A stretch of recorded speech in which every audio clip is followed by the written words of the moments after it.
नमस्कार विद्यार्थी मित्रांनो, ग्रो अकॅडमी या युट्यूब चॅनलवर तुमचे मनापासून स्वागत आहे। कालपासून बरेच विद्यार्थी कन्फ्यूज झालेले आहेत की सर एनसीएल बाबतची माहिती सांगा।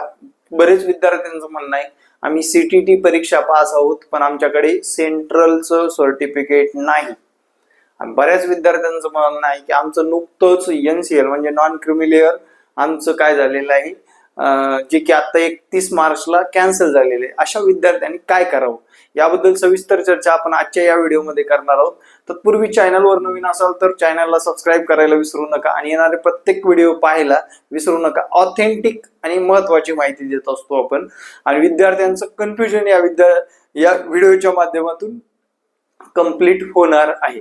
आपण सर्वात प्रथम बघा विद्यार्थी मित्रांनो, महाराष्ट्र शासनाची नोकरी करणार आहे, बरोबर? महाराष्ट्र शासनाची नोकरी करणार आहे, आपल्याकडे महाराष्ट्र शासनाचे सर्टिफिकेट असणं आवश्यक आहे।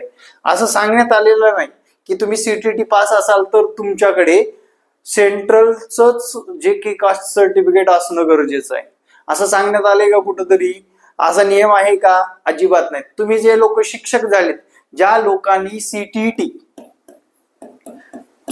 परीक्षा देऊन जे लोक शिक्षक झालेत त्यांना एकदा फोन करून विचारा की बाबा तुझ्याकडे ओबीसी किंवा इतर जातीचं जे की ओबीसी किंवा इतर कास्टचं सर्टिफिकेट आहे का, की सेंट्रलचं सर्टिफिकेट असल्याशिवाय तुझं सिलेक्शन झालं का, एकदा विचारा। आता बघा मित्रांनो, लक्षात घ्या, आता मग एसईबीसी कास्ट आले आणि ओबीसी पण लोक झालेत, बरोबर? एसईबीसी आणि ओबीसी झालेत, नुकतंच मराठा आरक्षण भेटलंय, ओबीसी किंवा एसईबीसी लोक झालेले आहेत, त्यांचं सेंट्रलचं सर्टिफिकेट आता लगेच कसं निघेल, त्याचं व्हेरिफिकेशन कसं होईल? त्यामुळे विद्यार्थी मित्रांनो, सीटीटी परीक्षेत जर तुम्ही पास असाल आणि तुमच्याकडे महाराष्ट्राचं सुद्धा सर्टिफिकेट असेल तर कुठलाच प्रॉब्लेम नाही, तुम्ही बिंदासपणे फॉर्म भरायचा आहे, ठीक आहे? यवना, आता लक्षात घ्या, आता तुम्हाला जर सीटीटीला 84 मार्क आहेत आणि तुम्ही आता पात्रच होत नाही, ओपन मध्ये जाताय, तुम्ही फॉर्म भरण्यामध्ये जर ओपन मध्ये फॉर्म भरलात तर तुम्ही पात्र आहात का? नाही। त्यामुळे तुमचं नुकसान होणार आहे। परीक्षा देऊन घ्या आणि इथून पुढे अजून एक गोष्ट सांगतो, तुम्ही सर्टिफिकेट काढून ठेवा, नाही काही काळजी करू नका, व्हेरिफिकेशनला कुठल्या अडचण येणारच नाही। मान्य आहे परीक्षेच्या अगोदरचे सर्टिफिकेट असणं आवश्यक आहे, पण आपल्याकडे नाहीच, आता काय करणार आहे आपण? आपल्याकडे नाहीच तर काय करणार आहे? विद्यार्थी मित्रांनो, अजून एक स्टेप, आता ही झाली पात्रता परीक्षा, कशाची आहे ही? सीटीटी पात्रता परीक्षा आहे। आयबीपीएस थर्ड पार्टी आहे, बरोबर? हे थर्ड पार्टी आपल्याकडून डॉक्युमेंट कोणते घेतलेले आहेत हे कधीच बघितलं जात नाही, लक्षात ठेवा। आपल्याला पवित्र पोर्टलला जेव्हा आपलं सिलेक्शन होतं त्यावेळेस आपले डॉक्युमेंट चेक होतात, त्याच्यामध्ये डेट बघितल्या जातात, पण एव्हाना जर आपल्याला एखाद्या डॉक्युमेंटची एनसीएलची वगैरे डेट जर आपली व्हॅलिड नसतील आणि सध्या स्थितीमध्ये त्यावेळेच्या स्थितीमध्ये जर असेल तर ते ऍडजस्ट करतात। मित्रांनो, मी स्वतः एका मित्राचे डॉक्युमेंट करत असताना एनसीएल बाबतचा हा जो काही प्रॉब्लेम आहे तो तात्काळ आम्ही सोडवला होता।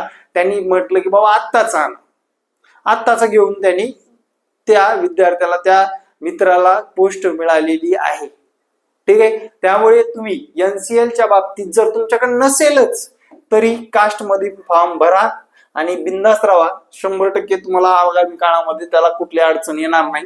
सध्या ही थर्ड पार्टी, बरोबर? आयबीपीएस परीक्षा घेणार एक माध्यम आहे, याच्यावर आपण डॉक्युमेंट काय भरलेत हे भविष्यामध्ये गरजेचं नाही आणि सरळ साधं सोपं तुमच्या स्टेप बाय स्टेप तुमचं रजिस्ट्रेशन करायचे। रजिस्ट्रेशन केल्यानंतर दुसरी गोष्ट म्हणजे आधार कार्डवरच नाव टाकावं लागतंय, हा जो काही फ्रॉडपणा चालू आहे किंवा विद्यार्थ्यांमध्ये गैरसमज आहे, असं फॉर्म मध्ये कुठंच दाखवलं नाही, ठीक आहे? फॉर्म मध्ये असं कुठंच म्हटलेलं आहे, फक्त आधार कार्ड नंबर टाकायला सांगितलेला आहे आणि तिथं आधार कार्डवरलं नाव असलं, चेंज झालेलं असेल तर टाका। मॅरेज सर्टिफिकेट किंवा तुम्हाला ते पुरावा असणं तुमच्याकडे गरजेचं आहे आणि आयडी प्रूफ, तुमची अगोदरची आयडी प्रूफ म्हणजे डॉक्युमेंट वरल्या नावाची आणि नंतरची, अशा 2 आयडी प्रूफ आपल्याला घेऊन जायची परीक्षेच्या वेळेस, एवढं डोक्यात ठेवा। पण विद्यार्थी मित्रांनो, या बारीक सारीक गोष्टीमुळे आपल्या अभ्यासावर जास्त परिणाम करून घेऊ नका, पटकन फॉर्म भरा आणि बाजूला फॉर्म मध्ये फक्त चुकीची माहिती टाकू नका। तुम्ही ओबीसी आहात ना, आहेत तर आहे, ठीक आहे? तुमच्याकडे एनसीएल नाही ना, नाही पण आपण काढण्याची तयारी, यस म्हणून द्या। पण तुम्हाला काय करायचंय, सगळ्यात महत्वाचं ते काढायचंय तात्काळ, तसंच बसायचं नाही. नाही बाबा व्हॅलिडिटी संपली होती, 31 मार्चला माझी व्हॅलिडिटी संपली होती, मी लगेच काढण्याचा लगेच ऍड पडल्यामुळे मला लगेच शक्य नव्हतं, त्यामुळे मी आता काढलेलो आहे, असं आपण तिथे उत्तर देऊ शकतो. पण आपली कास्टच चेंज असेल, आपण जर चुकीची माहिती भरलेली असेल किंवा मेन माहिती बाजूला ठेवून खोटी माहिती भरण्याचा प्रयत्न केला असेल, त्यावेळेस कारवाईला सामोरे जावं लागेल. पण विद्यार्थी मित्रांनो, ज्या लोकांचं 10 तारखेच्या आत येणार आहे एनसीएल, त्यांनी थोडस वेट करा, शेवटच्या टप्प्यामध्ये तुम्ही अर्ज करा. बरोबर, जे की लास्ट डेट 10 तारखेच्या जर अगोदर तुमचं हॉल तिकीट एनसीएल येत असेल, थोडस वेट करा. एनसीएल आल्याला काय करा, तुम्ही ते फॉर्म भरून घ्या. ठीक आहे, ज्या कास्टला एनसीएल आहे त्या कास्टसाठीच महत्वाचं आहे. आता ओपनला नाही, ईडब्ल्यूएस ला नाही, त्यानंतर SC ST ला नाही, त्या लोकांनी भरायची गरज आहे का? नाही. ते पण लोक परेशान की मला एनसीएल लागतं का, आमकं. म्हणजे तुम्हाला ज्या काही गोष्टी नियमानुसार सांगितलेल्या आहेत त्या गोष्टी करणं आवश्यक आहे मित्रांनो, लक्षात घ्या. आणि आगामी काळामध्ये योग्य मार्गदर्शन, कन्फ्युज न होता जास्त व्हिडिओ, माहितीचे व्हिडिओ, फॉर्म भरून बसलात ना, अॅक्युरेट भरलात, माहितीचे व्हिडिओ बघणं बंद करून टाका डायरेक्ट. ते काय होतं, मग एखादी गोष्ट वेगळी सांगितली, आपण कन्फ्युजन, आपला अभ्यास कन्फ्युजन, सगळ्या गोष्टीचा परिणाम आपल्या अभ्यासावर होतो. ठीक आहे, फक्त फॉर्म भरत असताना कुठे यस करायचंय, कुठं नो करायचंय, आपण आपली कास्ट कोणती आहे, प्रोजेक्ट आपल्याकडे आहे का, समांतर आरक्षण आहे का, वुमेन रिझर्वेशन आहे का, या सर्व गोष्टी बघत फॉर्म भरायचे व्यवस्थितरित्या.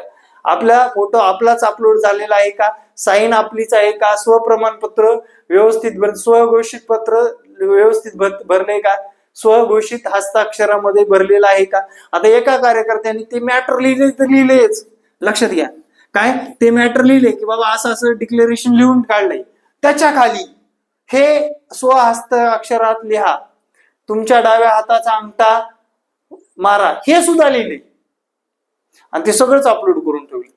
आता मला म्हणते काय होईल का सर?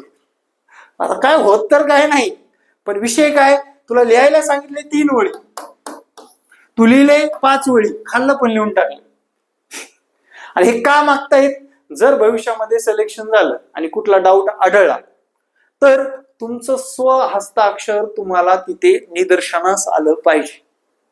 म्हणजे स्वहस्ताक्षरात तुम्हाला लिहायला लावतात, हाच व्यक्ती आहे, म्हणजे अक्षराच्या वळणावरून कळून येतं ना की हाच व्यक्ती योग्य आहे, फ्रॉड याच्यामध्ये कुठलाच नाही. आता एक कार्यकर्त्यांनी काय केले की मिस्टर त्यांचे फॉर्म भरायला गेले होते, काय होत नाही, करतो मी डाव्या हाताचा अंगठा, त्यांनी त्या डाव्या हाताचा अंगठा करून टाकला किंवा त्यांनीच ते डिक्लेरेशन लिहिलं आणि ते काय झालं, तिथे फ्रॉडपणा आढळून येतो. तुम्हाला मग सहीमध्ये चेंज, डाव्या हाताच्या अंगठ्यात चेंज, तुम्हाला गेल्या डोळे स्कॅन होतात, लक्षात ठेवा. डोळे स्कॅन म्हणजे फोटो काढून घेतला जातो आपला IBPS ने.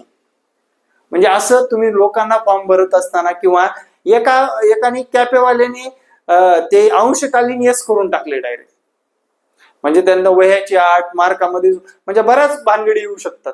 काही लोक माजी सैनिकला यस केले. असं चुकीचं माहिती भरू नका. प्रकल्पग्रस्त भूकंपग्रस्त नसेल तर भरू नका. आता नवऱ्याच्या नावावर प्रकल्पग्रस्त किंवा भूकंपग्रस्त आहे, तुमच्या नावावर केले का नाही, यस करायचं नाही त्या ठिकाणी. ठीक आहे, त्यामुळे विद्यार्थी मित्रांनो या गोष्टी पाहणं गरजेचं आहे. या व्हिडिओच्या माध्यमातून तुम्हाला आधार तर नक्कीच मिळाला असेल. दुसरी गोष्ट म्हणजे तुमच्याकडे जर बाबा नाहीच तर आपण यस करून तात्काळ काढून घ्यावे, काही प्रॉब्लेम येणार नाही. परीक्षा 10 तारखेच्या अगोदरची डेट असणं आवश्यक आहे. तात्काळ काढून आपलं पुढे जाणं आवश्यक आहे. आणि विद्यार्थी मित्रांनो सगळ्यात महत्वाचं, डॉक्युमेंट महत्वाचे आहेत पण नसतीलच तर परीक्षा देऊन बाजूला व्हा. हे काही आपली थर्ड पार्टी आहे. पवित्र पोर्टलला अजून आपल्याला माहिती भरणं, पुढली स्टेप, खूप मोठ्या स्टेप आहेत, सगळ्या गोष्टी करणं गरजेचं आहे. आणि विशेष म्हणजे मी म्हणत नाही की सेंट्रलचं सर्टिफिकेट लागतच नाही लागत, पण मागच्या वर्षी विद्यार्थ्यांना कुठलाच काही प्रॉब्लेम आलेला नाही. कारण CTT पास असून सुद्धा सिलेक्शन होणारे बरेच विद्यार्थी होते, कारण त्यांना सेंट्रलचं सर्टिफिकेट नाही आहे ना महाराष्ट्राचं, तो OBC आहे ना रिअल मध्ये, तुझी कास्ट व्हॅलिड होणार आहे ना भविष्यामध्ये, एवढंच पाहिलं जातं. व्हॅलिडिटी पाहिल्यानंतर त्यांना लक्षात येतं की हा बाबा पहिल्यापासूनच ओबीसी आहे, याच्यामध्ये आता सेंट्रलचं आणि महाराष्ट्राचं असं वेगळं वेगळं करण्यात येत नाही, कारण आपण परीक्षा देतोय महाराष्ट्र शासनाची. कालपासून बरेच विद्यार्थ्यांचं कन्फ्युजन होतं, काल काही वेळ भेटला नाही, त्यामुळे आज व्हिडिओ बनवण्याचा हा घाट घातलेला आहे. Thank you very much. जय हिंद मित्रांनो, भेटू नेक्स्ट व्हिडिओ मध्ये. जय हिंद, जय महाराष्ट्र. धन्यवाद. आणि जे विद्यार्थी अजूनपर्यंत आपली फास्ट ट्रॅक बॅच जॉईन केलेली नाही, त्या विद्यार्थ्यांनी आपल्या फास्ट ट्रॅक बॅचला जॉईन करायचंय. 9665484048 या संपर्क क्रमांकावर संपर्क साधून तुम्ही बॅच जॉईन करू शकता. अगदीच मित्रांनो, कामगार दिनानिमित्त खास ऑफर ठेवलेली आहे. 999 मध्ये तुम्ही बॅच जॉईन करू शकता. आणि यामध्ये तुम्हाला सर्व गोष्टी, नोट्स, क्लास, रेकॉर्डेड व्हिडिओ सर्व गोष्टी मिळणार आहेत. अगदीच योग्य मार्गदर्शनासहित आणि ऑफिशियली व्यवस्थित ऑथेंटिक माहिती देणारे, कमी वेळेमध्ये चांगली माहिती देणारे व्हिडिओ फॉलो करा. आणि कृपया करून, आता एक विषय काय झालाय, व्हिडिओ बनवणारे लोक XYZ असतात आणि फोन घेणारे लोक XYZ असतात. माहिती नसताना सुद्धा जर एखाद्या विद्यार्थ्याचं नुकसान होत असेल तर आपला नंबर आहे, बिंदासपणे कॉल करू शकता. पण हाय सर, मेशोचीला हे पाठवणे किंवा कुठला लकी ड्रॉज पाठवणे, गुड मॉर्निंग गुड आफ्टरनूनच करणे, कृपया तसं करू नका. तुम्हाला रिप्लाय द्यायला शक्य होत नाही कधी कधी. बरेच म्हणजे युट्यूबर माहिती देतात व आपला मोबाईल नंबर देत नाहीत. आम्ही मोबाईल नंबर देतोय म्हणजे याचा गैरफायदा कृपया करून घेऊ नका. ऑथेंटिक 2 शब्दामध्ये माहिती विचारून त्या माहितीबद्दल तुम्ही जाणून घेऊ शकता. मला प्रॉब्लेम होणारच नाही का, मी आता काढलंच नव्हतं, मी टाकलं तर मला भविष्यात अडचणच येणार नाही का. अरे तुझ्याकडे नसेल तर टाकलंय ना, बिंदास्त राहा.